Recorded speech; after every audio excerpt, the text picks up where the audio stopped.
ओमकार ओम की ध्वनि निकल रही है।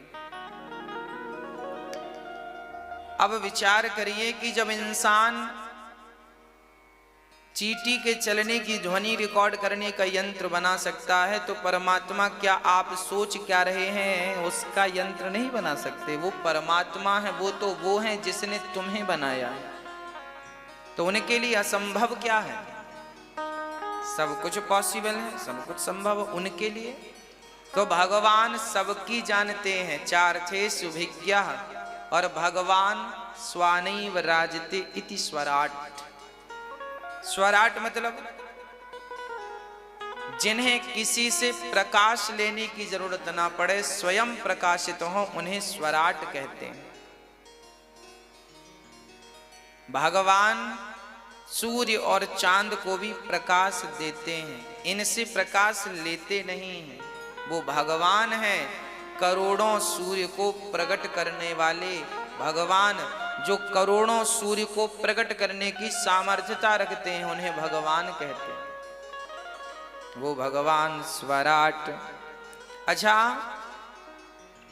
तेने ब्रह्म हृदयादि कवये,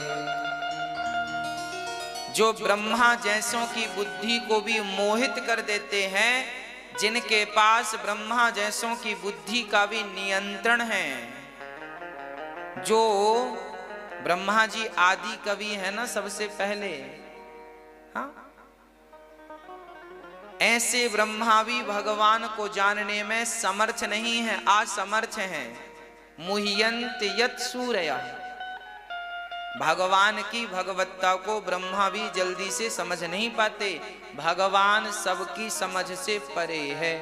अच्छा, भगवान को जानना हो तो कैसे जानेंगे? भगवान को समझना हो तो कैसे समझेंगे? देखिए, भगवान को जानना हो तो वेद बल से नहीं जाना जा सकता है, ज्ञान बल से भगवान को नहीं जाना जा सकता। फिर कैसे जाना जा सकता है? सोई जानय जेहि देहु जनाई, और जानत तुम ही हुई जाए। अर्थात भगवान को जानना हो तो वेद पुराणों से नहीं जाना जा सकता, उनके लिए तो प्रेम के चक्षु चाहिए, भक्ति के चक्षु चाहिए। यदि कोई प्रेमी भगवान से कहे कि प्रभु आप मुझे अपने निज स्वरूप का दर्शन करा दो, तो भगवान उसे कृपा करके सब कुछ दिखा सकते हैं, है ना।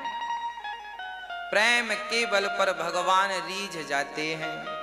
ब्रह्मा भी नहीं जान पाए।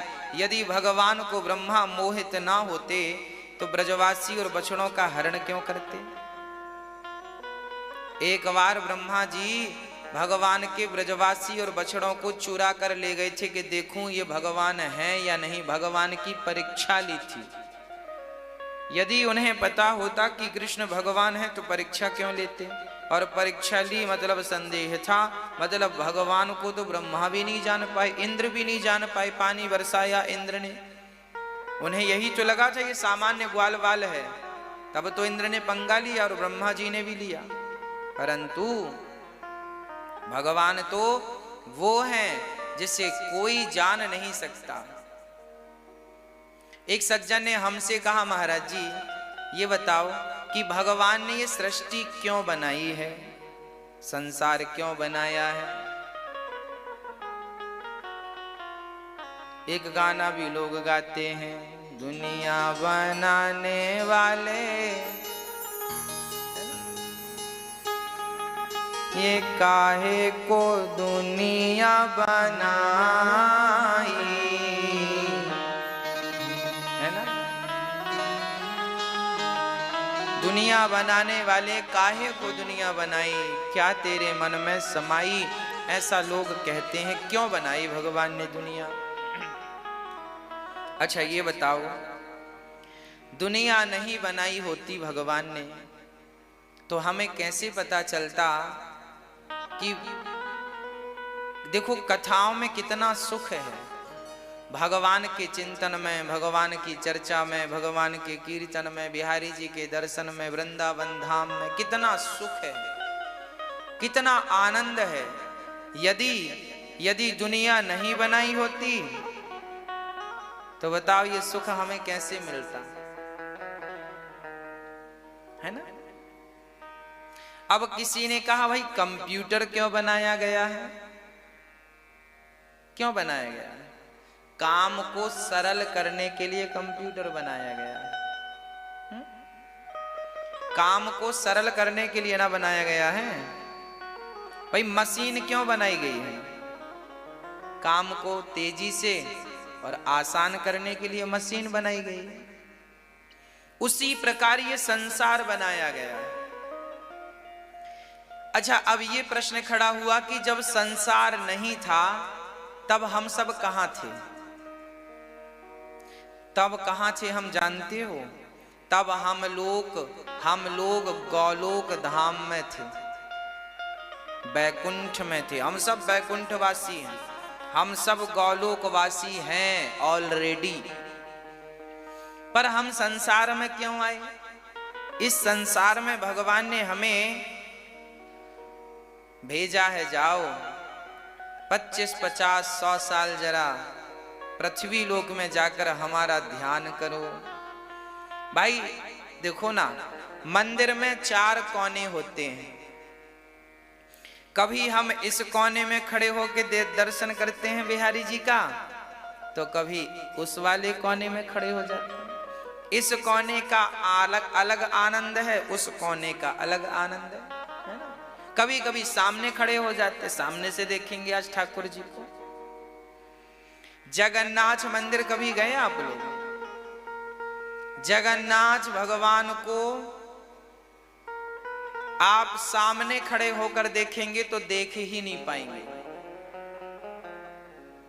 केवल जगन्नाथ भगवान का मंदिर ही ऐसा है कि वहां जगन्नाथ भगवान को बाहर से यदि आप सामने खड़े होकर देखेंगे तो देख ही नहीं पाएंगे।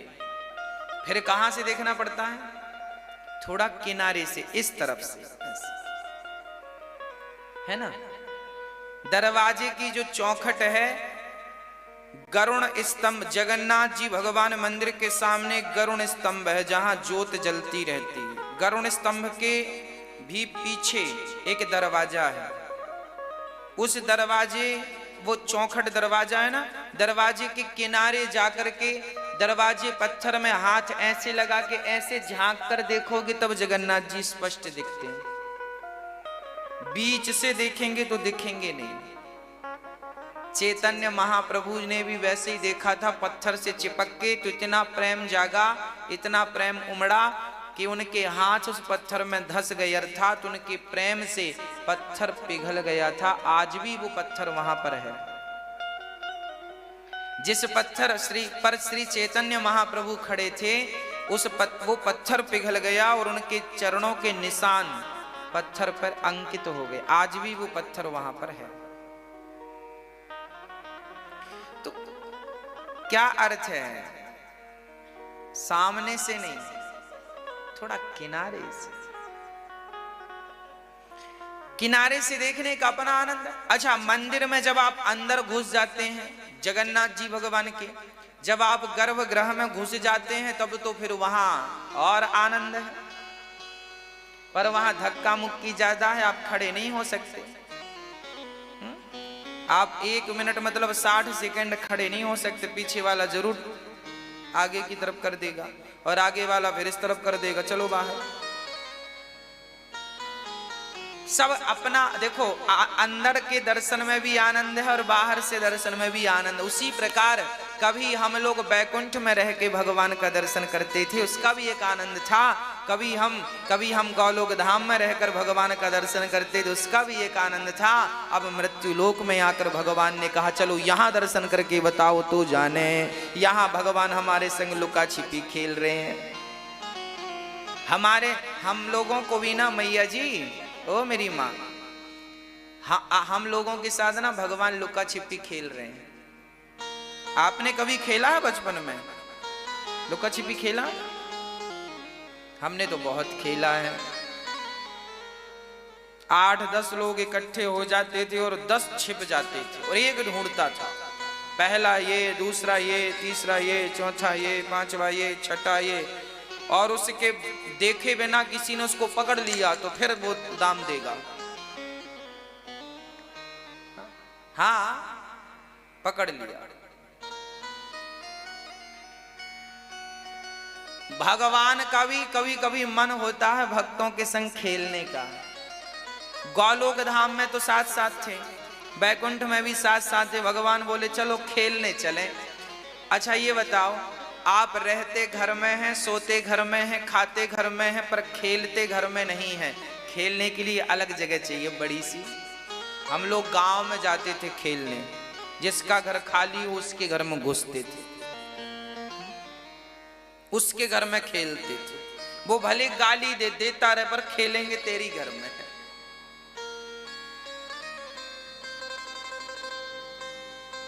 किसी की ट्रॉली रखी रहती, ट्रैक्टर की ट्रॉली, तो ट्रॉली पे जाके खेलने लगते। कोई ट्रॉली को ट्रैक्टर में फंसा के जा रहा हो तो पीछे ट्रॉली पे लटक जाते, वो खेल चलता। बैलगाड़ी जा रही है तो बैलगाड़ी से लटक गए। मतलब आदमी रहता घर में है, खाता घर में है, पर खेलता घर में नहीं। घर में मजे ही नहीं आता, जगह कम होती है, बाहर खेलता।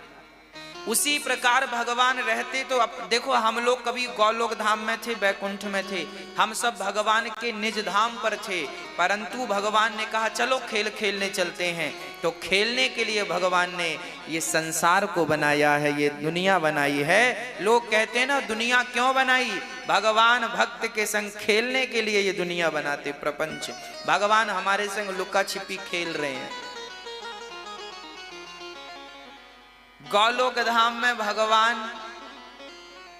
तुम छिपे थे, हम छिपे थे, तो भगवान ने तुम्हें पकड़ लिया। पहला ये पकड़ में आ गए। दूसरा ये, आप सबको भगवान ने पकड़। अब भगवान बोले चलो अब हम छिपते हैं, तुम ढूंढना। तो मृत्यु लोक में हम जब से जन्म लिए हैं तब से उन्हें ढूंढ रहे हैं। जगन्नाथ जी कहाँ हो? ऐसी जगह छिपे हैं भगवान के, मिल ही नहीं रहे हैं। लोग सब ढूंढ रहे हैं। कोई जंगल में जाके ढूंढ रहा, कोई वृंदावन में ढूंढ रहा, कोई केदारनाथ में, कोई बद्रीनाथ में, कोई रामेश्वरम में, सब ढूंढ रहे हैं, पर मिलेंगे कहाँ? अरे भाई मुझे बाहर ना ढूंढो, भगवान तो तुम सबके भीतर ही छिप करके बैठे हैं। अपने भीतर, अपने अंतःकरण में झांक कर देखो, तुम्हारे भीतर बैठे हैं भगवान। ये संसार भगवान ने इसलिए बनाया है कि यहाँ भक्त के साथ भगवान रमण कर सकें, खेल सकें। और भक्त हमसे कितना प्रेम करता है। हम गोलोक धाम बैकुंठ में भगवान के सामने थे, दिन रात हम उन्हें दर्शन करते थे, पर संसार में आकर के देखो ना, माया मोह में से उलझ गए। क्यों उलझ गए? तुम पैसों में क्यों उलझ गए? तुम्हें किसने उलझाया है? भगवान ने थोड़ी कहा है कि तुम पैसे पैसे के पीछे भागो, तुम जबरदस्ती उलझ गए। भगवान थोड़ी कहते हैं कि तुम बेटा बेटा के पीछे भागो, तुम जबरदस्ती उलझ गए। भगवान थोड़ी कहते हैं कि तुम हमें भूल करके संसार में रम जाओ, समा जाओ ना। भगवान तो यही कहते हैं कि काम करते हुए बेटा, अपने गृहस्थ धर्म को पालन करते हुए मेरा स्मरण करते रहना, मेरा चिंतन करते रहना। इसीलिए भगवान ने ये संसार बनाया है कि देखूं तो सही कि मेरा भक्त व्यस्त रहकर मुझे याद करता है कि नहीं। गोलोक धाम बैकुंठ में तो हम सब फ्री थे, काम ही था उन्हें याद करना, पर यहाँ तो हम लोग बिजी रहते हैं ना, जिम्मेदारियां छोटी छोटी हैं। इस जिम्मेदारी में रहकर क्या हम भगवान को याद करते हैं? यदि याद करते हैं तब भगवान कहेंगे हाँ तू तो यहाँ भी अच्छा था, वहां भी मुझे भज रहा है। और यदि भगवान को तुमने भुला दिया तो भगवान बोलेंगे अब वापस नहीं आना मेरे यहाँ तुम, अब जाओ नरक। फिर ऐसों को नरक भेज देते हैं, जाओ। फिर ऐसों के लिए नरक बनाया गया। क्यों भुलाया तुमने हमें? भाई बच्चा माँ की उंगली छोड़कर मेला में गुम हो जाए तो माँ बहुत ढूंढती है, कहाँ गया कहाँ गया कहाँ, और मिल जाए तो पहले सीने से लगाएगी और फिर गाल में 4-6 चिपकाएगी। कहाँ चला गया उंगली छोड़कर, कहाँ गया? ऐसे ही भगवान भी करते हैं। संसार में तुम्हें भेजा है अब तुम भगवान की उंगली छोड़ करके दुनिया की दुकानों में घुस रहे हो, परिवार की दुकान, गृहस्थी की दुकान, पैसों की दुकान, पत्नी की दुकान, यहाँ वहां भटक रहे हो। अब भगवान को मिलोगे ना तो पहले 2-4 थप्पड़ जमाएंगे। कहाँ चला गए तो उंगली छोड़ के जा नरक, वहीं तेरे कर्मों का फल तुझे मिलेगा। फिर हम भोग कर शुद्ध होकर फिर आते हैं।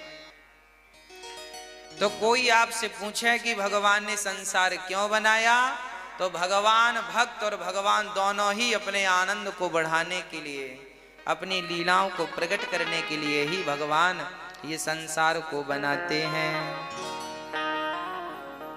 है ना जी।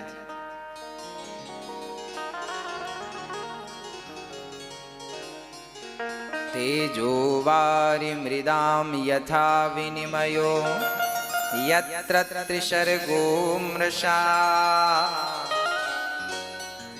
भगवान में तीनों गुण मृषा, कौन? सतोगुण, रजोगुण, तमोगुण। भगवान हम तो तीनों गुणों से हैं, है ना। किसी के भीतर सतोगुण की प्रधानता है, किसी के भीतर रजोगुण की, किसी के भीतर तमोगुण की। सतोगुण किसे कहते हैं? जिसकी बुद्धि सात्विक हो, अच्छे काम में जो लगा है वो सतोगुणी है। सतोगुणी। आप भगवान का नाम जप रहे हैं, आप भगवान का चिंतन कर, आपके विचार, आप झूठ नहीं बोलते, कपट नहीं करते, छल नहीं करते, ईर्ष्या नहीं करते, द्वेष नहीं करते, घृणा नहीं करते, आप सतोगुणी हैं। ये आपकी पहचान है। यदि आपके भीतर कोई बुराई नहीं है तो आपको क्या कहा जाएगा? ये व्यक्ति तो सतोगुणी है। फिर रजोगुणी। रजोगुणी का अर्थ है कि आप जरा खाने पीने में ज्यादा मन लगाते हैं, आप बढ़िया सा घर बनवाना चाहते हैं, बड़ी गाड़ी का शौक रखते हैं, घर का शौक रखते हैं, बढ़िया कपड़ों का शौक रखते हैं, राजसी ठाट चाहते हैं आप तो। रजोगुण, अच्छा खाना, अच्छा रहना, टिप टॉप बढ़िया। जो ज्यादा खाने में ध्यान दे, ज्यादा पैसे जोड़ने में ध्यान दे, ज्यादा पैसा आए, कहां से आए, कहां से आए, ये सब रजोगुणी लोग हैं। जोड़ रहे हैं पैसा, पत्नी चाहिए, पुत्र चाहिए, पैसा चाहिए, ये सब रजोगुणी के लक्षण हैं। तीसरा है तमोगुणी। तमोगुणी कौन? जो बस सोता ही रहे, ज्यादा सोए और ज्यादा भक्षा भक्ष खाए, कुछ भी मिले खा ले, मछली खाए, अंडा खाए, मुर्गी खाए, सब खा लेता है।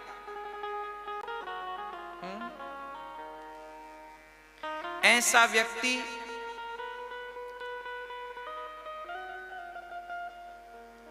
तमोगुणी है, आलसी है, सब खा लेता है। भोग प्रधान जिसका जीवन हो जाए, तमोगुणी है वो। कहते ना बड़ा तमोगुणी है, तामसी व्यक्ति है। चिड़चिड़ापन जिसके भीतर भरा है, गुस्सा जिसके भीतर भरा है, ये सब तमोगुणी के लक्षण हैं। तो हम लोगों में या तो सतगुण सतोगुण है, या तो रजोगुण है, या तो तमोगुण है। पर भगवान कैसे हैं? भगवान त्रिगुणातीत हैं, उनमें ये तीनों गुण नहीं है। तो प्रश्न खड़ा हुआ, फिर भगवान क्या बिना गुण के हैं? बोले ना, भगवान में दिव्य गुण है। भगवान में तो दिव्याति दिव्य गुण भरे पड़े हैं, दिव्य गुणों से सुशोभित है परमात्मा। ऐसे भगवान जो सत्य स्वरूप हैं, ऐसे भगवान की हम वंदना करते हैं। सत्य स्वरूप हैं, हाँ। सत्यम परम धीमहि, सत्यम परम धीमहि। ईश्वर सत्य है, हाँ। ऐसे भगवान जो धर्मः प्रोजित कैतवोऽत्र परमो निर्मत्सराणां सताम् वेद्यं वास्तवमत्र वस्तुशिविदम् तापत्रयोन्मूलनम्। श्री वेद व्यास जी महाराज लिखते हैं, मनुष्य का धर्म ही ईश्वर है। धर्म क्या है? सबई पुंसाम परो धर्मो, सबकी सेवा ही परहित सरिस धर्म नहीं भाई। सेवा ही धर्म है। प्रश्न खड़ा हुआ, मनुष्य का धर्म क्या है? मनुष्य मात्र का धर्म क्या है? कोई आपसे पूछे कि आपका धर्म क्या है, तो बताओ आप क्या जवाब देंगे? देखिए, सबके धर्म अलग अलग हैं। यदि पुरुष है तो पुरुष के लिए धर्म अलग है, स्त्री है स्त्री के लिए धर्म अलग है, पिता है पिता का धर्म अलग है, आप अतिथि हैं तो आपका धर्म अलग है, आप गृहस्थ हैं तो धर्म अलग है, सन्यासी हैं तो धर्म अलग है, वानप्रस्थी हैं तो धर्म अलग है, ब्रह्मचारी हैं तो धर्म अलग है। हर काल परिस्थिति में धर्म बदल जाता है। अच्छा, धर्म तो वही है, पर धर्म के कुछ मायने बदल जाते हैं। कैसे, वो भी मैं आपको समझाऊंगा, नहीं तो आप समझ नहीं पाएंगे। देखिए, जैसे स्त्री का धर्म है, स्त्री का धर्म है एक ही धर्म, एक व्रत नैमा, काय वचन मम पति पद प्रेमा। स्त्री का धर्म है पति की सेवा करना। पुत्र का धर्म है माता पिता की सेवा करना। पिता का धर्म है पुत्र को उचित संस्कार देना। ये पिता का धर्म है। पिता का धर्म है कि वो अपने पुत्र को केवल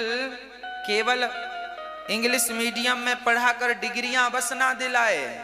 पिता का धर्म है कि वो अपने बेटे को हाथ पकड़ करके सन्मार्ग में लगाए, अच्छे कार्यों से जोड़े। बेटा देख, तुझे कभी रास्ता भटकना नहीं है, पढ़ा लिखा है, पैसा कमाना, पर झूठ से असत्य से नहीं, सत्य की रोटियां खाना सीख।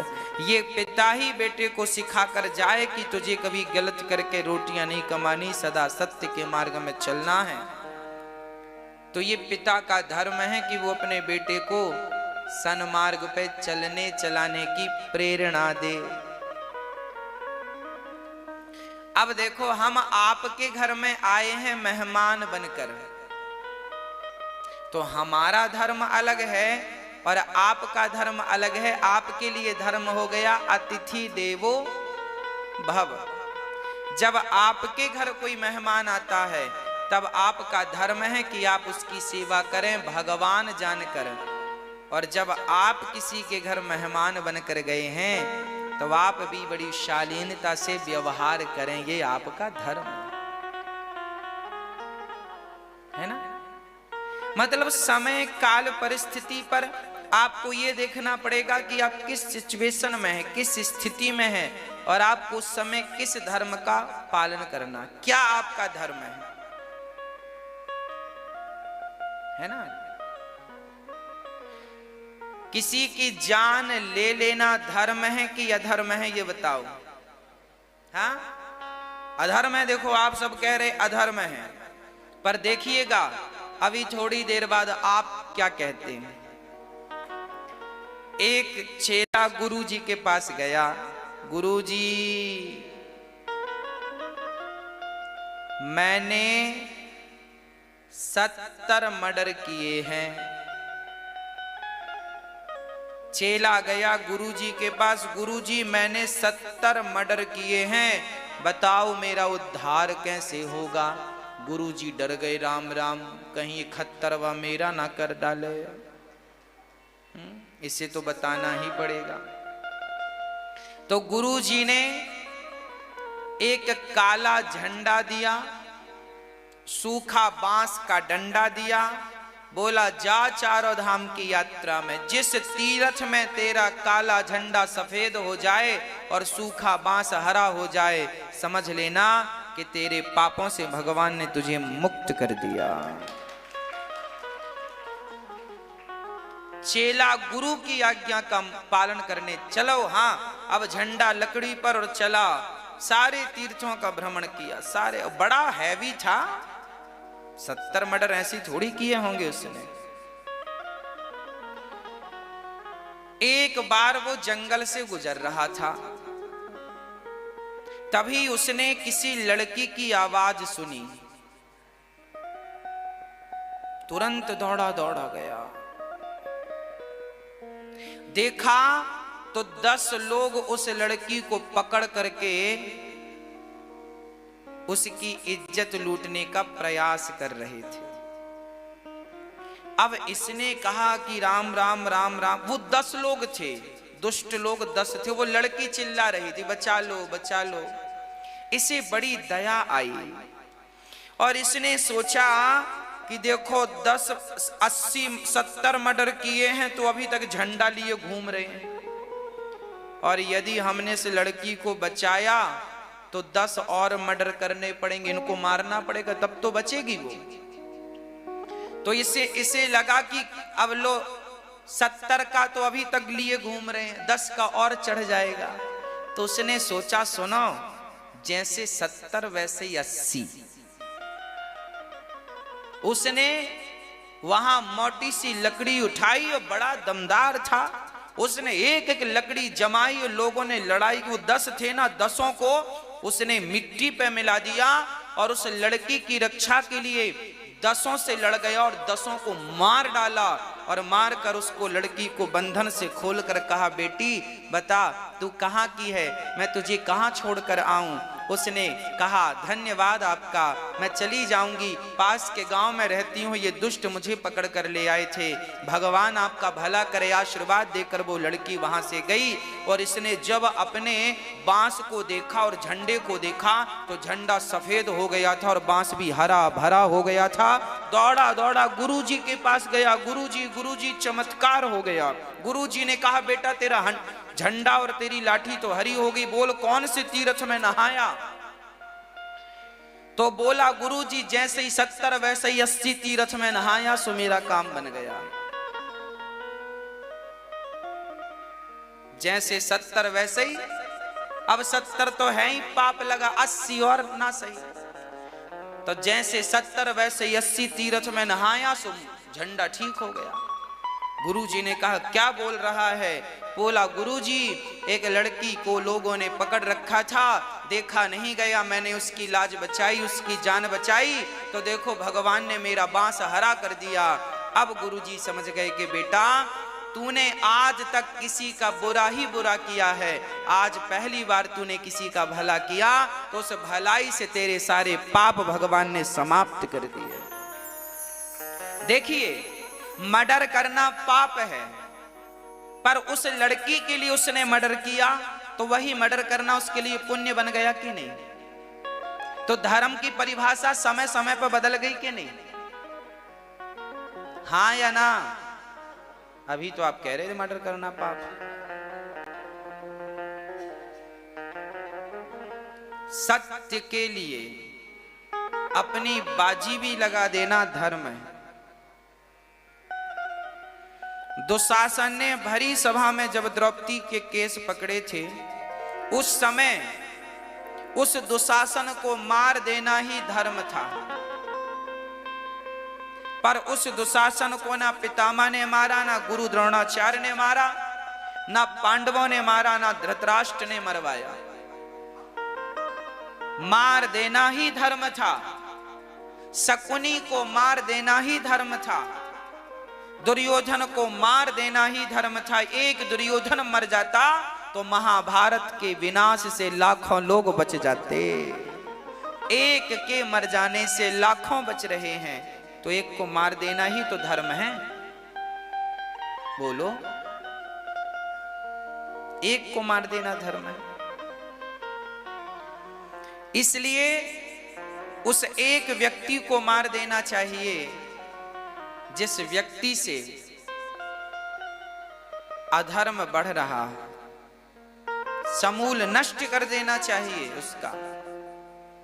विदुर जी विदुर नीति में लिख रहे हैं ये बात। एक उंगली काट, डॉक्टर कहता है उंगली में पॉइजन हो गया है, काट दो, नहीं तो हाथ काटना पड़ेगा। तो आप उंगली कटवा लेते हैं कि नहीं?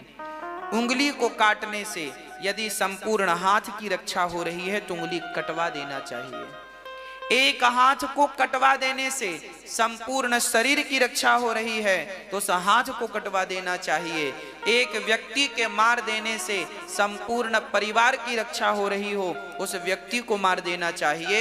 एक परिवार को मार देने से संपूर्ण गांव की रक्षा हो रही है, उस परिवार को मार देना चाहिए।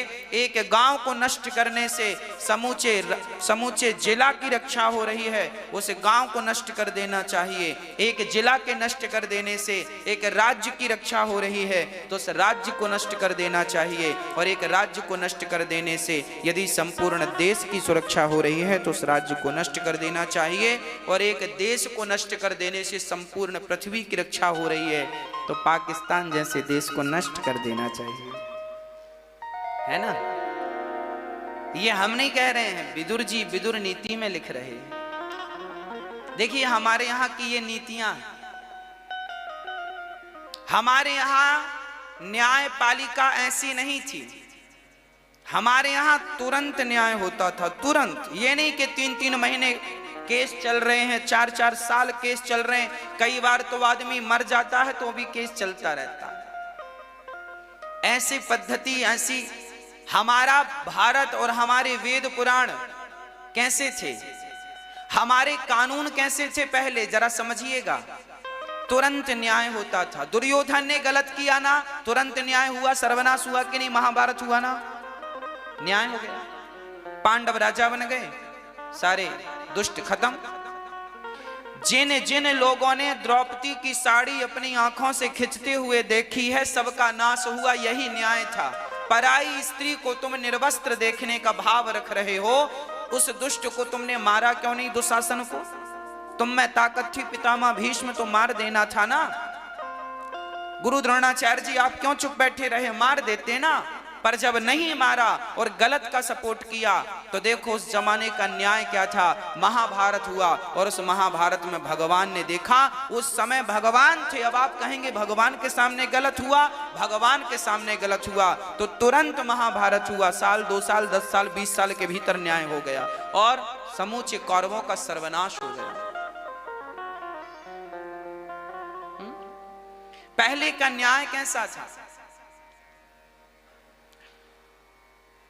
ये हमारे वेद पुराणों में लिखी हुई बातें हैं कि एक व्यक्ति ने चोरी करी तो राजा के पास लाया गया, फलाने व्यक्ति ने फलानी चीज चुराई है, राजा साहब क्या दंड दें?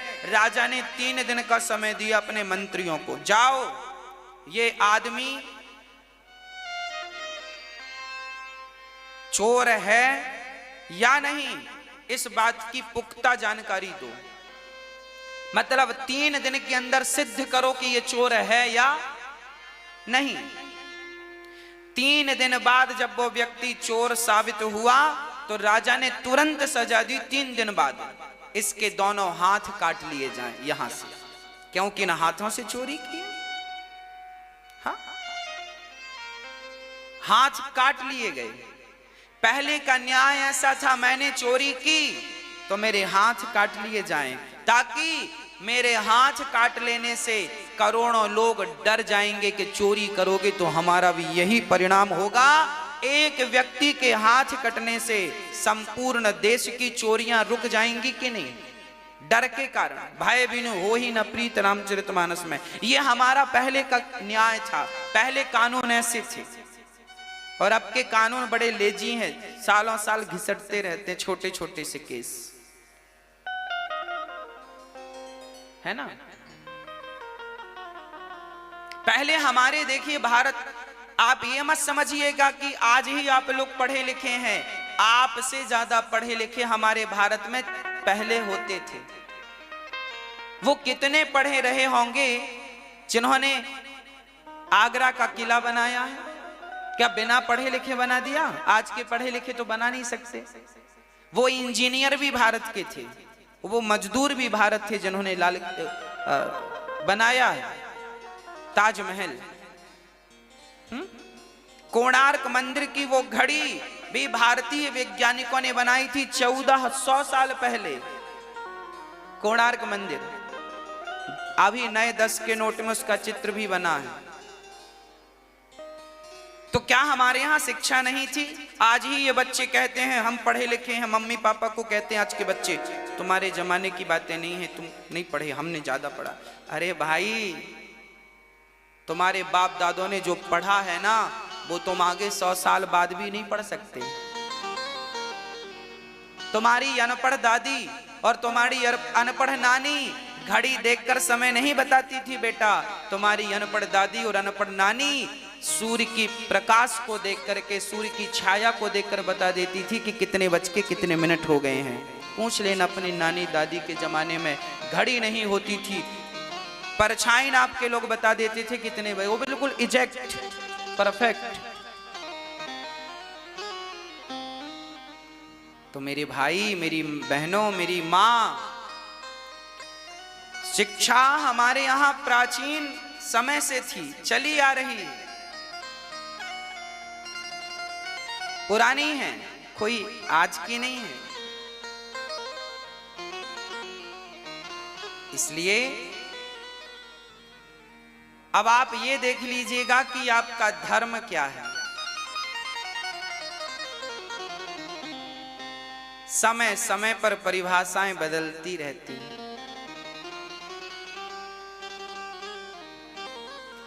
जैसे 70 वैसे ही 80। धर्म के लिए मार देते ना, पितामह नहीं मारा, अधर्म। पितामह भीष्म को बाणों की सैया क्यों मिली? क्योंकि उन्होंने द्रौपदी की रक्षा के लिए हाथ नहीं बढ़ाए, नहीं बढ़ाया सो पाप लग गया। पाप लगा, परिणाम।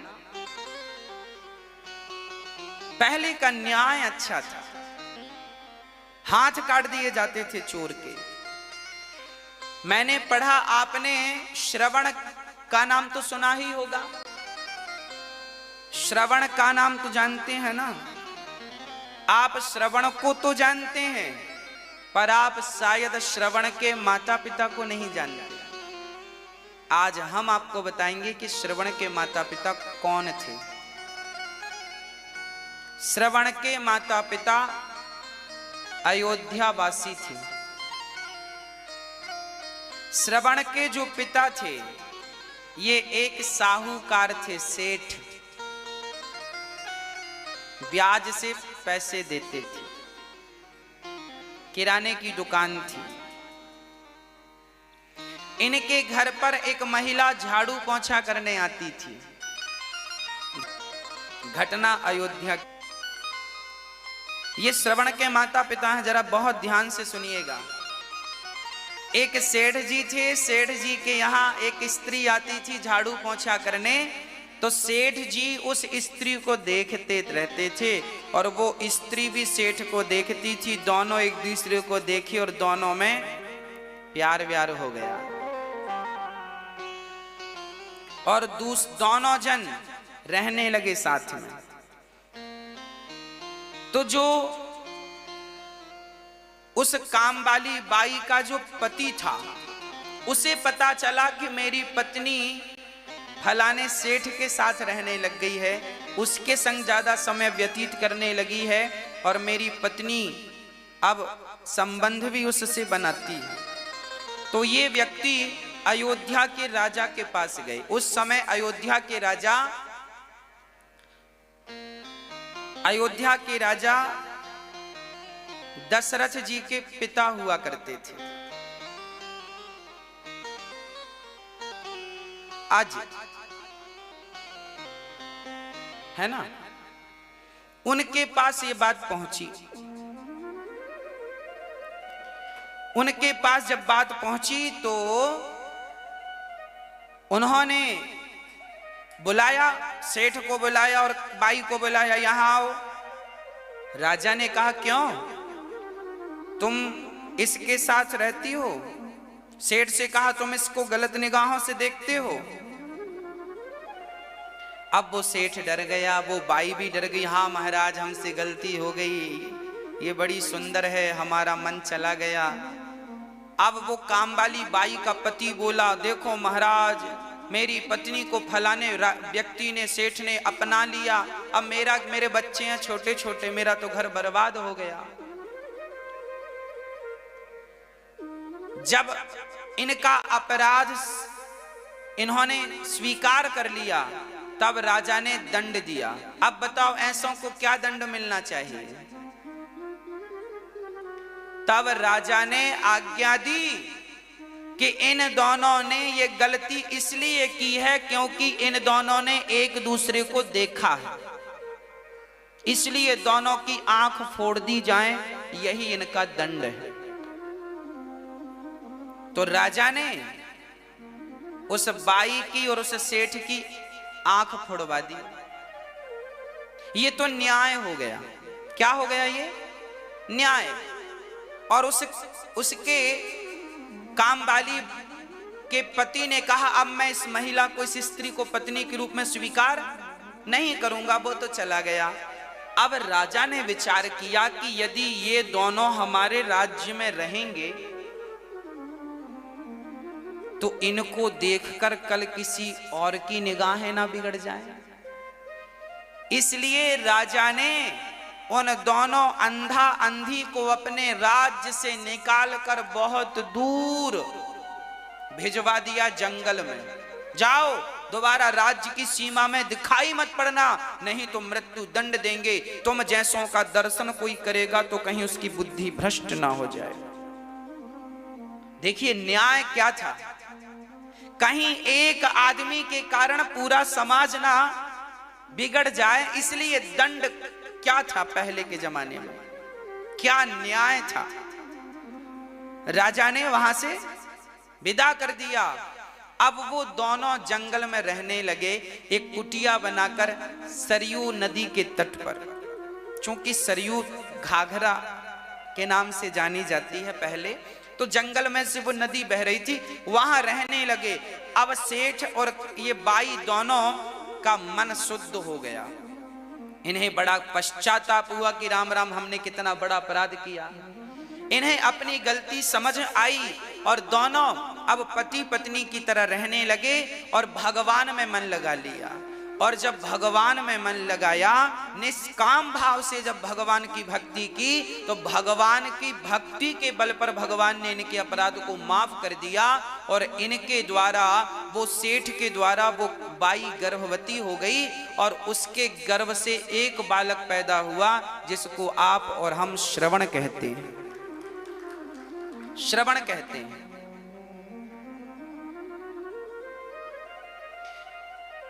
फिर श्रवण अपने माता पिता की सेवा करने लगे। श्रवण का विवाह हुआ तो श्रवण की पत्नी अपने अंधा अंधी को महेरी खवाया करती थी। महेरी जानते हैं? छाछ जानते हैं? छाछ, मही, मट्ठा, छाछ। छाछ में चावल डाल दो, थोड़ा सा नमक डाल दो और उसे पका करके खा लो, उसे महेरी बोलते हैं। तो जो श्रवण की पत्नी थी, वो अपने अंधा अंधी को छाछ में चावल पका करके खवाती थी और अपने पति को दूध में चावल पकाकर, मतलब खीर खवाती थी। अच्छा, दोनों दिखने में एक से दिखते थे।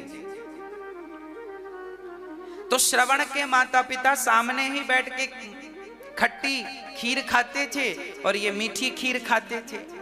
एक दिन श्रवण के माता पिताजी की थाली की जो खट्टी वाली खीर थी, महेरी, वो ज्यादा गर्म थी। तो श्रवण ने पिता की थाली स्वयं ले ली और अपनी थाली पिता को दे दी। तो अब जब पिता ने खीर खाई तो पिता ने कहा, बेटा श्रवण, आज घर में कोई उत्सव है क्या? बोले पिताजी उत्सव तो नहीं है। क्यों? बोले आज घर में खीर क्यों बनी है? श्रवण ने कहा पिताजी खीर तो रोज बनती है। ना बेटा, मैं तो आज पहली बार खीर खाया हूं। अब श्रवण ने पिता की थाली जब उठाकर चेहवा पे रखी तो खट्टी थी, दिखने में सेम थी एक सी, पर स्वाद में अंतर, एक खट्टी एक मीठी।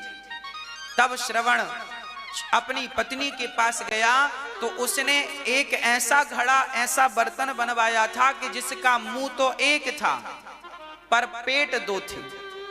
एक तरफ वो मही छाछ पकाती थी चावल के संग, और एक तरफ दूध पकाती थी चावल के संग शक्कर मिश्री डालकर। एक ही बर्तन में दो आइटम बनाती थी। देखो कितनी बुद्धिजीवी थी। उससे लगा अंधा अंधियों पर, सास ससुर पर कौन दूध का खर्चा करे, इन्हें तो छाछी खवाओ। पर श्रवण ने कहा कि जब मेरे माता पिता के संग मेरी पत्नी भेद करती है, जो मेरे माता पिता की सेवा नहीं कर सकती, मैं उसके पास क्या रहूं। अपनी पत्नी को कहा कि तेरे भीतर इतना कपट है, ऐसे कपटी स्त्री के संग रहकर मेरा भला नहीं होगा। अब मैं किसी के भरोसे माँ बाप की सेवा नहीं करूंगा, अब मैं स्वयं अपने माँ बाप की सेवा करूंगा। तब अपने माँ बाप को अपने पालकी पर बिठाकर कंधे पर, और श्रवण ने अपने उन्हीं अंधे माँ बाप को भगवान की चारों धाम की यात्रा कराई। देखिए ऐसे माता पिता जो कि चरित्र से गिरे थे, ऐसे माता पिता का बेटा श्रवण भी जब माई बाप की, तुम्हारे माता पिता कैसे भी हों, तुम अपने माँ बाप की सेवा करोगे, तो श्रवण जैसे बच्चे ने जब माँ बाप की सेवा की तो उन्हें भगवत धाम प्राप्त हुआ, और पुत्र के कारण उनके माता पिता भी भगवान के धाम को चले गए। अधोगति किसी की नहीं हुई, दुर्गति किसी की नहीं हुई। उनकी पत्नी भी जब मरी तो उनकी भी सदगति हुई, क्योंकि थी तो पत्नी ही। भले बुद्धि बिगड़ जाए तो क्या हुआ, सजा तो मिल गई, बाद में सब ठीक हो गया। कितनी बढ़िया शास्त्रों की बातें और कितना सुंदर ज्ञान है, सार युक्त। क्या न्याय पद्धति थी तब, गलत करने का कोई सवाल ही खड़ा नहीं होता। तुमने किसी स्त्री को गंदी निगाहों से देख दिया, टच कर दिया तो आंख फोड़ दी जाती थी। चोरी की है तो हाथ काट दिए जाए। अच्छा, राम राज्य में भी एक न्याय मिलता है। एक भिखारी ने एक कुत्ते को पत्थर मार दिया, ये लिखा है वाल्मीकि रामायण में। एक भिखारी ने कुत्ते को पत्थर मार दिया तो कुत्ता राम के पास आया, राम से कहने लगा, अच्छा राम के जमाने में पेड़ पौधे भी, कुत्ता बिल्ली भी बात करते थे। हाँ, बात करते थे उस जमाने में। राम जी से कुत्ते ने कहा, राम न्याय दो, न्याय दो, न्याय दो। क्या न्याय चाहिए तुम्हें? कुत्ते ने कहा, मैं तो जा रहा था और मैंने भिखारी को देखकर भौंका तो भिखारी ने इतना बड़ा पत्थर मुझे मार दिया है, देखो खून निकल रहा है। राम जी ने कहा, बुलाओ भिखारी को। भिखारी को बुलाया गया। भिखारी से राम जी ने, देखो राम का न्याय देखिएगा, न्याय पद्धति राम के जमाने में क्या थी वो सुनिएगा। राम ने भिखारी को बुलाया, भिखारी आया। राम जी ने भिखारी से पूछा, क्यों तुमने इस कुत्ते को मारा है? भिखारी ने कहा, हाँ मारा। राम ने कहा, क्यों मारा? भिखारी बोल रहा, हमें देख के भौंक रहा था सो हमने मार दिया। राम जी ने कहा, कुत्ता नहीं भौंकेगा तो क्या तुम भौंकोगे? उसका तो स्वभाव ही भौंकने का, तो भौंकेगा तो क्या खोपड़ी फोड़ दोगे उसकी? अब राम जी ने न्याय किया। अब आप बताओ कि कुत्ते को पत्थर मारने की क्या सजा हो सकती है? राम ने क्या जवाब दिया होगा? राम ने कैसे न्याय किया होगा? तब राम ने कुत्ते से पूछा कि चल भाई तू ही बता कि तुझे इसने पत्थर मारा है, तो तू ही बता कि इसे कौन सी सजा दी जाए। तो कुत्ते ने कहा, देखो राम का न्याय, भाई जिसे आपने प्रताड़ित किया है वही बताएगा ना कि इसे अब क्या सजा देना है। तो कुत्ते ने बताया कि इसे फलाने जगह का नेता बना दो, मठाधीश बना दो, आज की भाषा में कहें तो नेता बना दो। राम जी बोले, अरे भाई कुत्ते, तुमने तो इसे नेता बना दिया, अब ये तो और चकाचक हलवा पूड़ी खाएगा, इसे सजा छोड़ी दी है तुमने।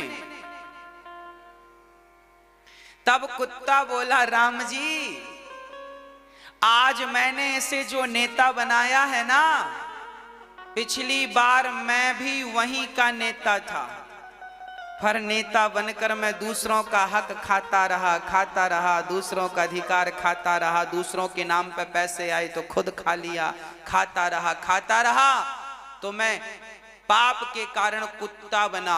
और ये भी जब नेता बनेगा, उस पद पर पहुंचेगा तो ये भी पाप करेगा, और पाप करेगा तो फिर ये भी कुत्ता बनेगा, और जब ये कुत्ता बनेगा तो फिर इसकी खोपड़ी में कोई पत्थर मारेगा, तब मेरा बदला पूरा हो जाएगा।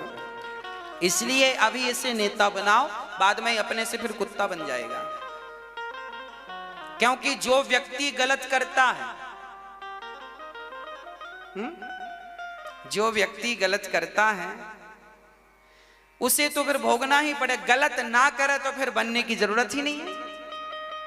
अब देखिए, राम के राज्य में कुत्तों को भी न्याय मिलता था, तो जिनके राज्य में कुत्तों को न्याय मिलता था उनके राज्य में प्रजा कितनी सुखी रही होगी, आप कल्पना कर सकते हैं। इसलिए आज तक हम लोग राम राज्य की कामना करते हैं, कल्पना करते हैं, क्योंकि राम के राज्य में कुत्तों को भी न्याय मिलता था।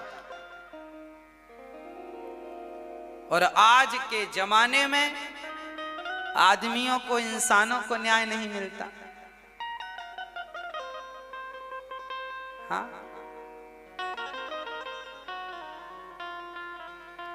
छोटे छोटे बेटियों के साथ गलत हो जाता है। अभी देखा होगा, पिछली बार किसी एक डॉक्टर बेटी थी, उसके साथ 3-4 लोगों ने उसको अपहरण करके उसके साथ गलत किया था, तो पुलिस ने स्पॉट पे ही उन्हें ठोक दिया था, बंदूक गोली मार दी थी। तो उस पर भी हमारे भारत में राजनीति होने लगी, क्यों मार दिया। अब सोचो कि हमारे भारत में ऐसे लोग भी पाए जाते हैं कि जब उनका इल्जाम सिद्ध हो गया कि इन्होंने ही गलत किया है, तो उन्हें गोली से मार देना क्या गलत था, पर लोग यहाँ उसका भी विरोध कर रहे थे, क्यों कर दिया। तो ऐसे लोग भारत में पाए जाते हैं।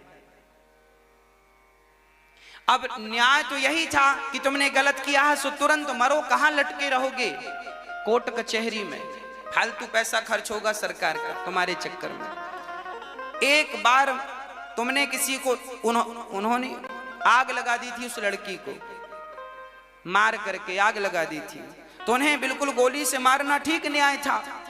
कुछ पुलिस वालों ने मार दिया था, बहादुरी का काम किया था, पर कुछ नेताओं को वो पसंद नहीं आई थी बात।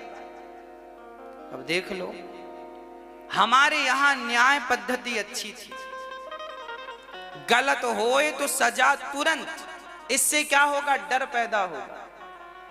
और हमारे भारत में यही नहीं है। अरे भाई, जब किसी बेटी के साथ गलत हो तो क्या करना चाहिए, उन अपराधियों को चौराहे पर फांसी पर लटकाया जाए, कैमरा के सामने सारी दुनिया में टेलीकास्ट हो, ताकि एक डर पैदा हो कि देखो ये ऐसे मरे हैं तो कहीं हम भी ऐसे ना मरें। इसलिए एक डर पैदा होगा, गलत काम के प्रति डर पैदा होगा, तब ये गलत हरकत रुकेगी। नहीं तो तुमने सालों साल, अब बताओ, दामिनी के अपराधियों को कई साल लग गए, तब कहीं जाकर फांसी की सजा हुई। लगभग 10 वर्ष के बाद, 10 वर्ष लग गए थे। अब बिल्कुल जानकारी थी कि यही गुनहगार हैं, पर सोचो कि जिन लोगों ने एक लड़की के साथ गलत किया, उसे मार डाला, उन्हें फांसी तक पहुंचाने में भारत को 10 साल लग गए। ये कानून है। यहां पे किसे न्याय ठीक से मिलता है भाई? इतनी देर, यदि देर बाद न्याय मिले तो ये भी तो अन्याय है।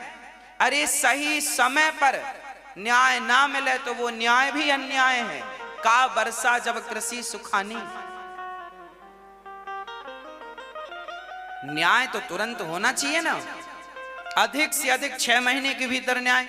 ऐसी हमारे यहां थी, हमारे यहां बड़ा सा बड़ा केस हो तो महीने भर में निपट जाता था, राजा महाराजाओं के जमाने में। अरे अब कम से कम चलो अधिक से अधिक 6 महीने ले लो, साल भर ले लो, बस 10 साल लगेंगे तो कैसे काम बनेगा? लोग तो वो भूल ही जाते हैं कि सजा इसे किस बात की मिल रही है, तब तक तो वो केस ही पुराना हो गया। इसलिए न्याय पद्धति और स्ट्रांग होनी चाहिए, गलत को बिल्कुल छोड़ा ना जाए, तब हमारा भारत जाकर के विश्व गुरु बनेगा, जो कि ऑलरेडी था। कब बनेगा? जब न्याय पद्धति अच्छी होगी। न्याय अच्छा होगा तो डर होगा, डर होगा तो लोग गलत नहीं करेंगे। ये बात तुलसीदास जी लिख रहे हैं।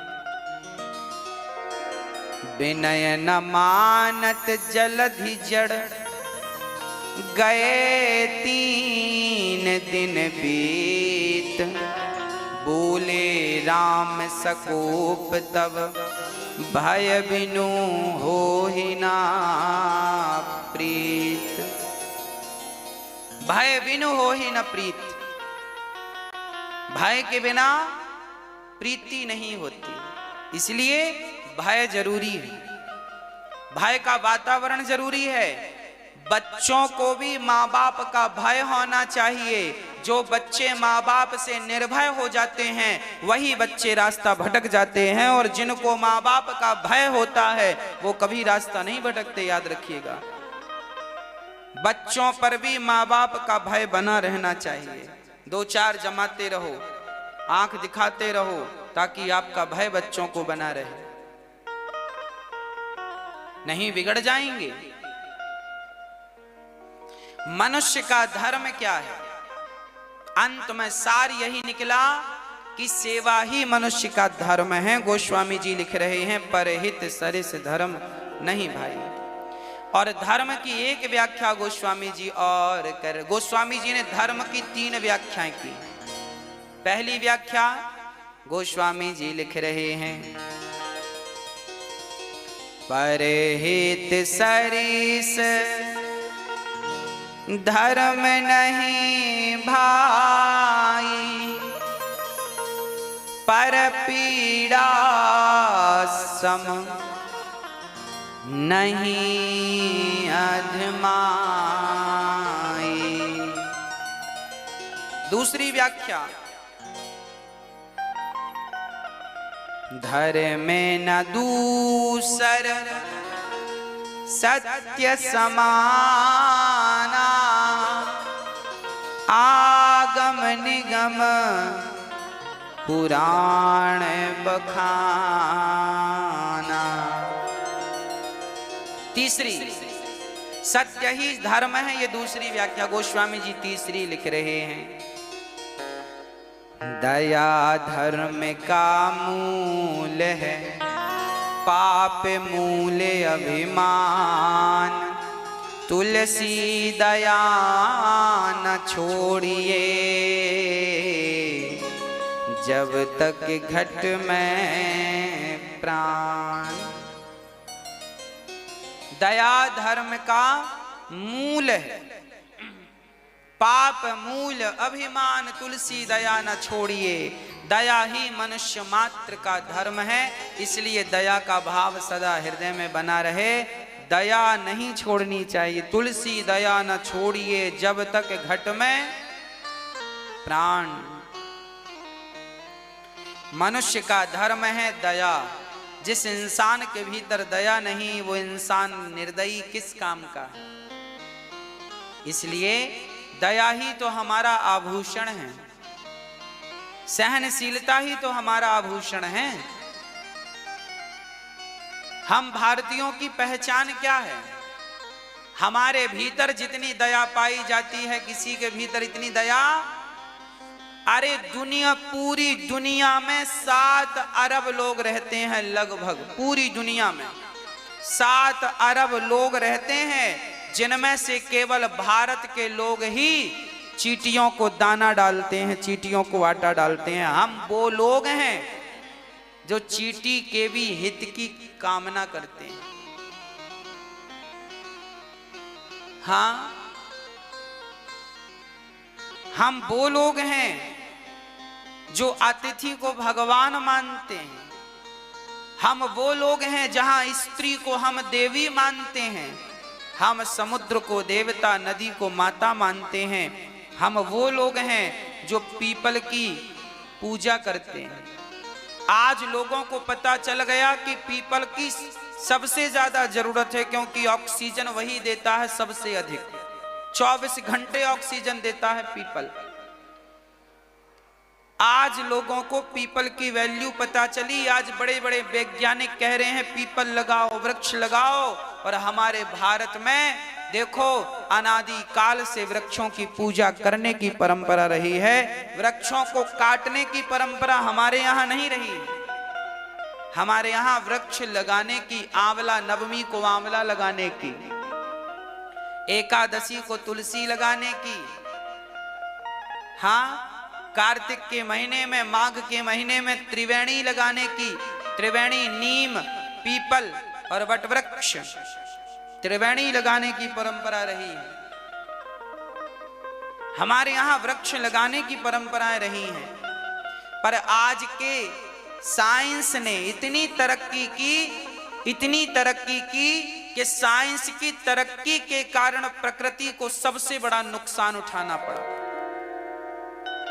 आज वृक्ष कम गए, किनके कारण? बड़ी बड़ी सड़कें जब बनती हैं तो लाखों पेड़ काट दिए जाते हैं कि नहीं? चलो सड़क जरूरी है, लाखों पेड़ यदि सड़क बनाने में काटे जा रहे हैं तो सरकार को बिल्कुल स्पष्ट कहना चाहिए कि जितने पेड़ तुम काट रहे हो इतने लगा के भी दो। ये भी साइन होना चाहिए।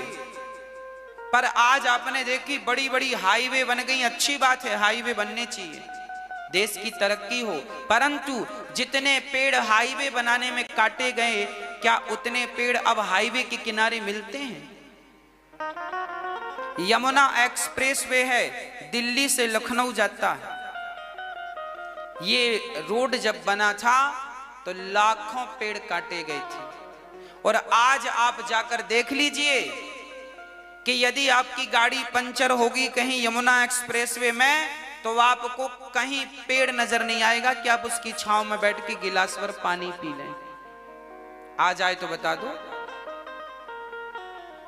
काटे गए लाखों, किसी ने प्रश्न नहीं किया कि लगाया कितना, कौन लगाएगा? अरे सड़क के किनारे किनारे पेड़ होना चाहिए, होने चाहिए पेड़। हर सड़क के किनारे पेड़ होना चाहिए, हर रास्ते में वृक्ष होना चाहिए। ये सरकार की जिम्मेदारी है, ये उनकी जिम्मेदारी है जो रोड बनाने का ठेका लेते हैं और टोल टैक्स के नाम पे बहुत पैसा वसूलते हैं। उन लोगों को सरकार ये जिम्मेदारी क्यों नहीं देती कि तुम टोल टैक्स का पैसा तो लेने बैठ जाते हो, पर वृक्ष लगाने क्यों नहीं बैठते? वृक्ष भी लगाओ, काटे हो तो। जिम्मेदारियां बांटनी पड़ेंगी, तब कहीं जाकर के देश सफल होगा। ओजोन परत पर छेद हो गया, किसकी बदौलत हुआ?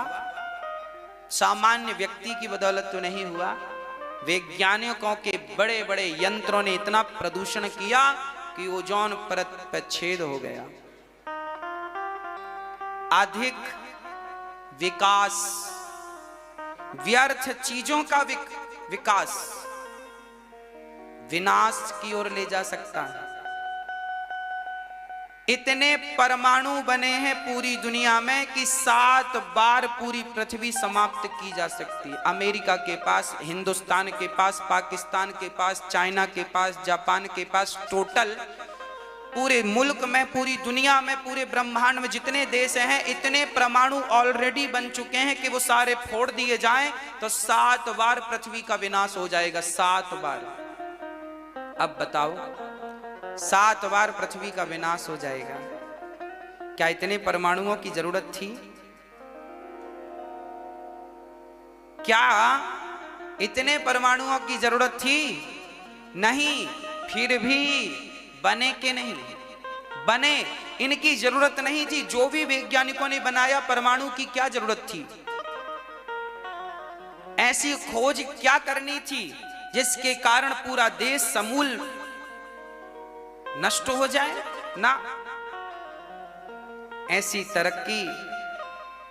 अब कहने में तो यही आता है कि चाइना कुछ और बना रहा था और कोरोना वायरस बन गया, तो आखिर नुकसान तो पूरे दुनिया का हुआ ना।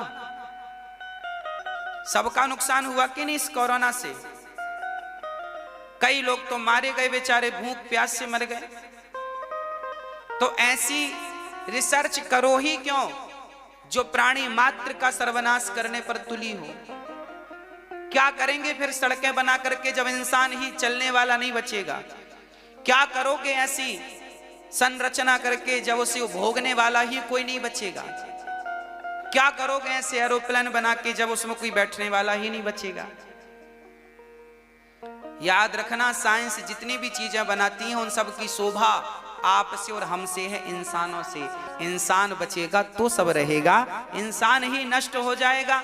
तुम्हारी टेक्नोलॉजी के कारण तो फिर भोगेगा कौन उसको?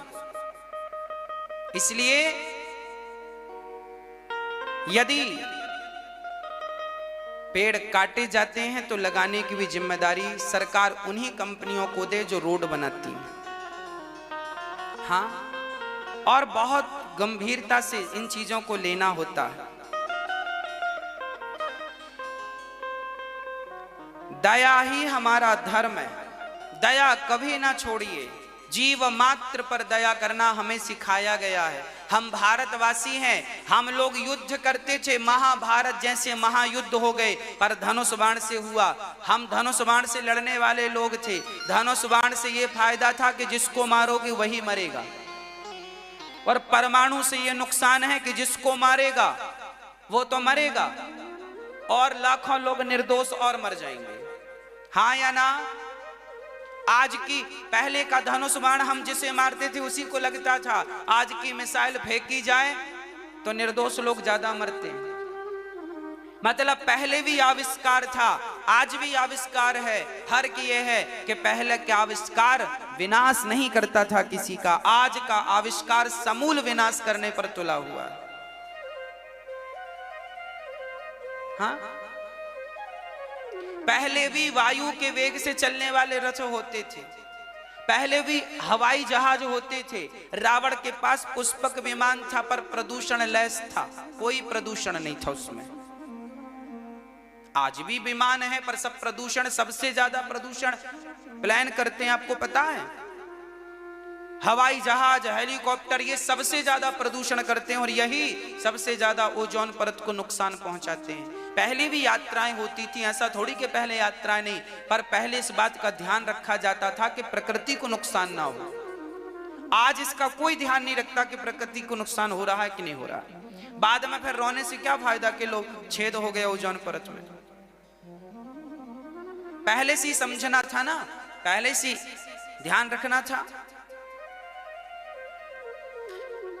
अभी भी पूरे लॉकडाउन में फ्लाइटें बंद रही हैं, फिर भी क्या कोई रुका? सबका काम धाम हुआ बराबर, यात्राएं भी लोगों ने की। मतलब बिना एरोप्लेन के भी जीवन संभव है कि नहीं है ना? तो क्या जरूरत थी ऐसे आविष्कार की जो पूरी प्रकृति को नष्ट करने पर तुला हो। आने वाले समय में साइंस ये कहता है कि पृथ्वी में पीने का पानी नहीं बचेगा, ऑक्सीजन का सिलेंडर पीठ में लटका के तुम्हें घूमना पड़ेगा तब ऑक्सीजन मिलेगी। पेड़ कटते जा रहे हैं। आने वाली 2-4 पीढ़ी बाद, अभी 1-2 साल पहले गर्मियों के टाइम पर पानी नहीं बचा था पीने को। जब गर्मी आती है ना तो टीवी पे देखते हैं ना, कई शहरों में पानी नहीं होता। भारत में ही ऐसे बहुत शहर हैं जहां पानी नहीं मिलता पीने को, गर्मियों के टाइम। फिर ऑक्सीजन नहीं मिलेगा, पानी नहीं मिलेगा, तो रह के क्या करोगे, जी के क्या करोगे, मर नहीं जाओगे। इसलिए जल है तो कल है, पेड़ पौधे हैं तो हम सब हैं। हमसे पेड़ पौधे नहीं हैं, पेड़ पौधों से हम हैं। इसलिए हम सबको जागरूक भारतीय बनना चाहिए, हम सबको पेड़ लगाना चाहिए, जल बचाने का संकल्प लेना चाहिए। इसी से हमारे भारत का उत्थान है, इसी से कल्याण है। शास्त्र देखिए हर चीज को स्पष्ट भाव से रखते हैं। ये जो भी मैं बोल रहा हूं मेरी बातें नहीं है, शास्त्रोक्त बातें हैं। आपके कल्याण के लिए शास्त्र लिखे गए, हम तो केवल हिंदी अर्थ करके आप तक पहुंचा रहे हैं ताकि आपकी समझ में आए।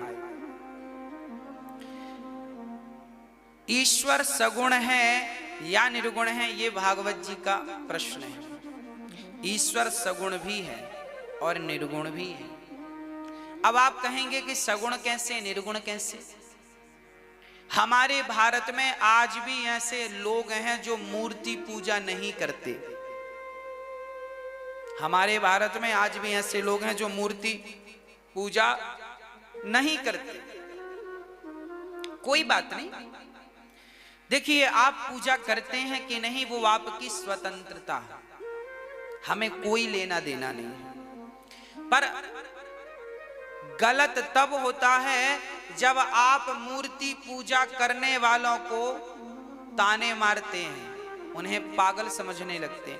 आप मूर्ति पूजा मत करिए, हमें कोई ऐतराज नहीं, पर जो लोग कर रहे हैं उन्हें तो मत टोकिए, उन्हें तो मत परेशान कीजिए। आज हमारे भारत में मूर्ति पूजा नहीं करते कुछ लोग, और जो मूर्ति पूजा करते हैं उन्हें पागल कहते हैं वो लोग कि तुम पागल हो, मूर्ति पूजा करते हो। तो जरा आपको कोई मिले जो मूर्ति पूजा को नहीं मानता हो, वो जब आपको कभी मिले और कभी बात प्रसंगवश चले तो मेरी बात जरूर सुनवाइएगा उस भाई को। देखिए मूर्ति पूजा क्यों जरूरी है वो मैं आपको समझाता हूं। जो आदमी कहे कि तुम क्यों मूर्ति, अच्छा वो लोग कहते हैं कि हम मूर्ति पूजा नहीं करते, भगवान तो निराकार है, सब जगह उपस्थित है, तो फिर मूर्ति की पूजा क्यों? अब उनसे ये कहो कि भाई जब भगवान सब जगह उपस्थित है, कण कण में है, तो मूर्ति पूजा, मूर्ति में भी तो भगवान ही है। जब कण कण में है तो मूर्ति तो कण कण से बाहर नहीं है ना? कण कण में तो वो भी आ गई ना। पर वो लोग कहते हैं कि मूर्ति पूजा क्यों करते हो, भगवान तो कण कण में। अब उन्हें कौन समझाए कि कण कण में यदि भगवान है तो मूर्ति भी कण से बाहर थोड़ी है, वो भी तो कण है, उसमें हम भगवान देख रहे हैं, तो क्या नुकसान है भाई? क्या गलत कर रहे हैं? उनसे आप ये जरूर कहिएगा, जरा आप समझ लीजिए फिर उन्हें समझाइएगा।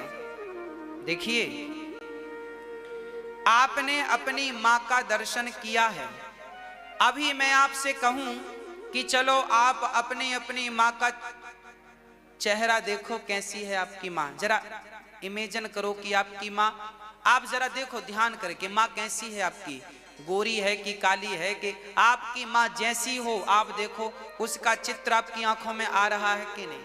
बताओ मुझे जल्दी से देख के। आपकी मां का चित्र आपकी आंखों में आ गया ना?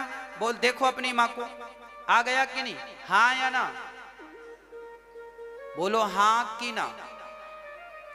एक कल्पना किया आपने कि मां ऐसी है तो आ गया मां का चित्र।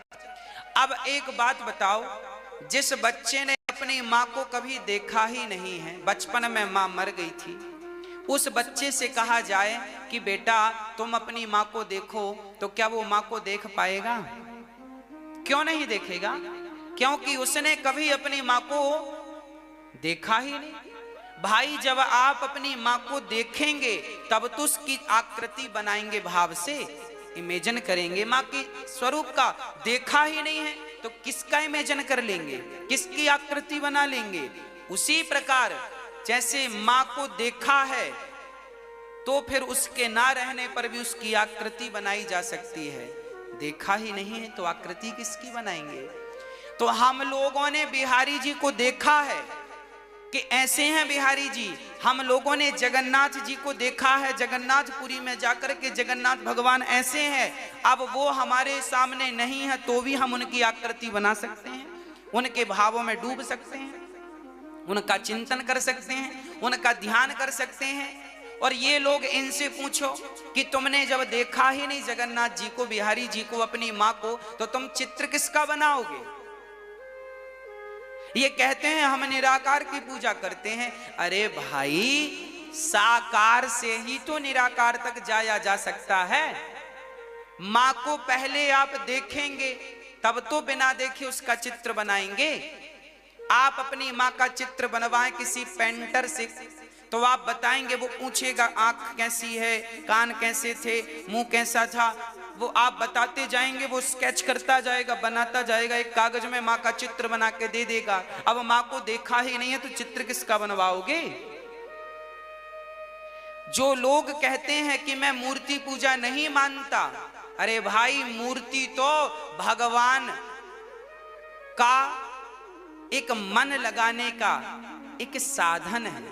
जैसे नदी पार करने के लिए नौका एक साधन है, ऐसे उस निराकार तक पहुंचने के लिए साकार तो एक साधन है। बिना साकार के निराकार तक कैसे पहुंचा जा सकता? संभव ही नहीं है।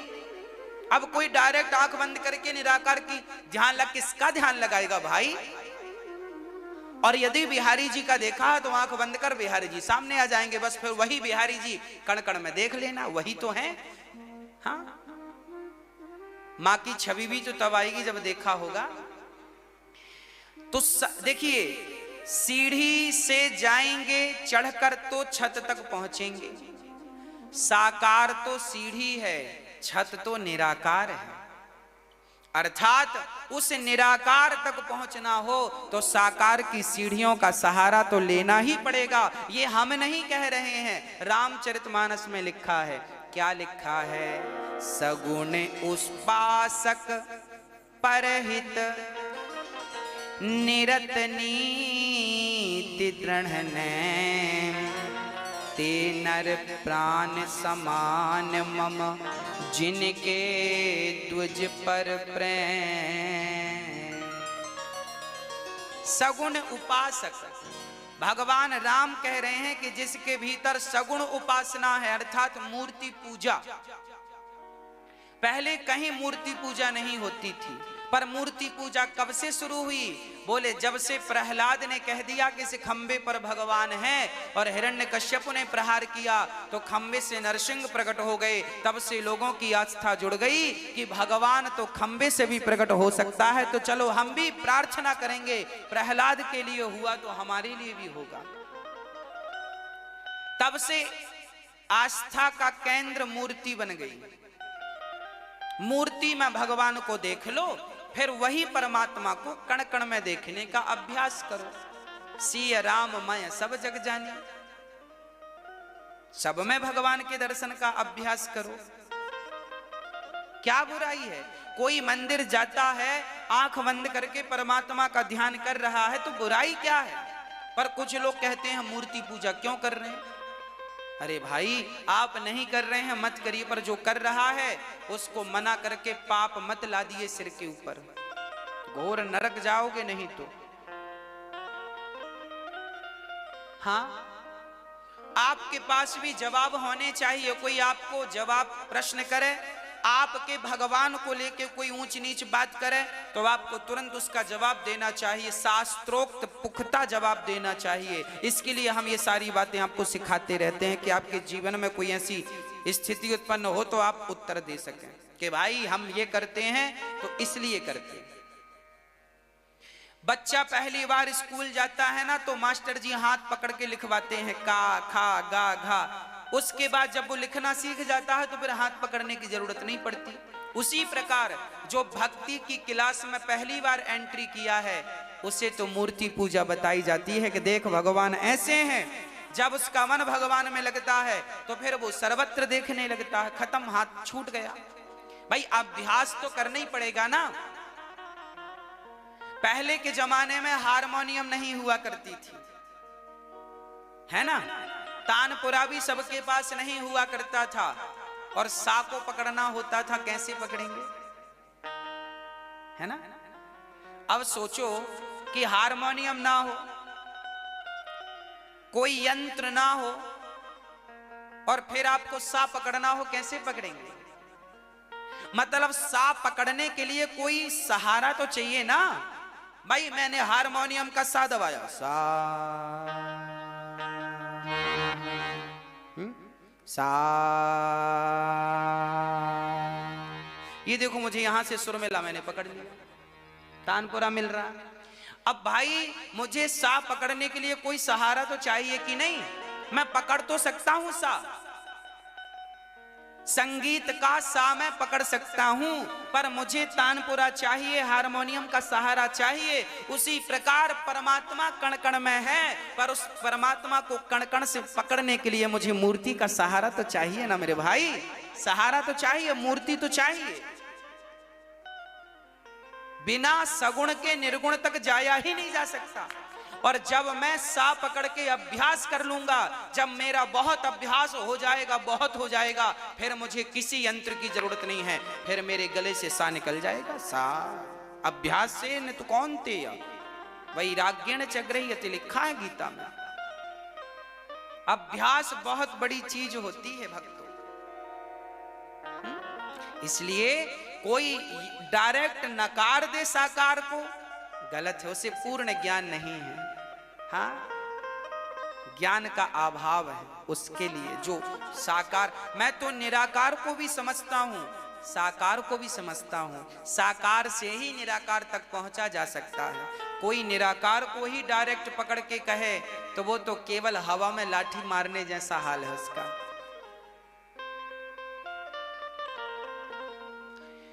अब धर्म किसकी शरण में गया?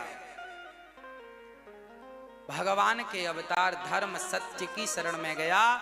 भगवान के 24 अवतारों का वर्णन किया। भगवान के अवतार कितने? 24।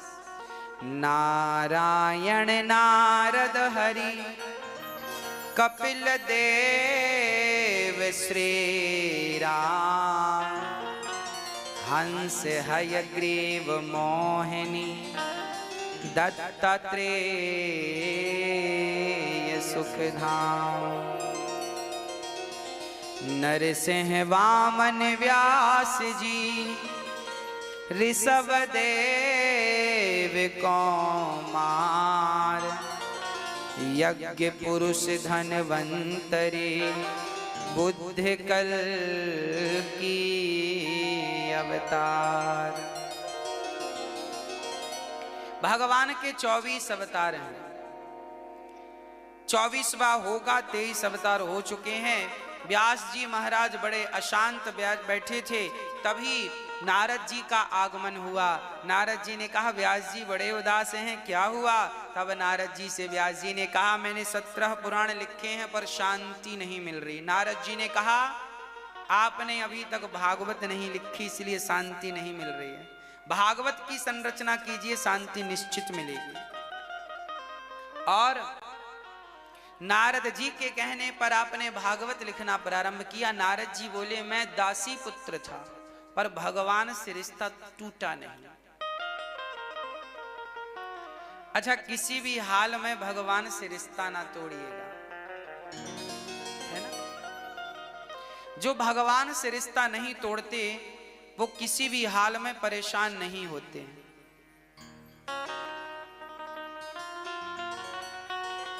है ना। भगवान से हमारा रिश्ता हो, नाता हो, जैसे अर्जुन का नाता था। महाभारत का युद्ध चल रहा था, पितामह भीष्म ने प्रतिज्ञा ले ली कल मैं पांडवों को मार डालूंगा। अर्जुन कंबल ओढ़ के सो रहे थे। भगवान बोले अर्जुन कल पितामह तुझे मार डालेंगे, मर जाएगा। अर्जुन बोले प्रभु मुझे चिंता नहीं है, क्यों चिंता नहीं है? बोले आप ही जिसकी गाड़ी चला रहे हो उसे चिंता करने की क्या जरूरत है? आप चाहेंगे तो मर जाऊंगा और आप चाहेंगे तो बच जाऊंगा। मैं कोई चाहत रखता ही नहीं, ना जीने की ना मरने की। आप जिलाओ तो जीऊंगा, आप मारो तो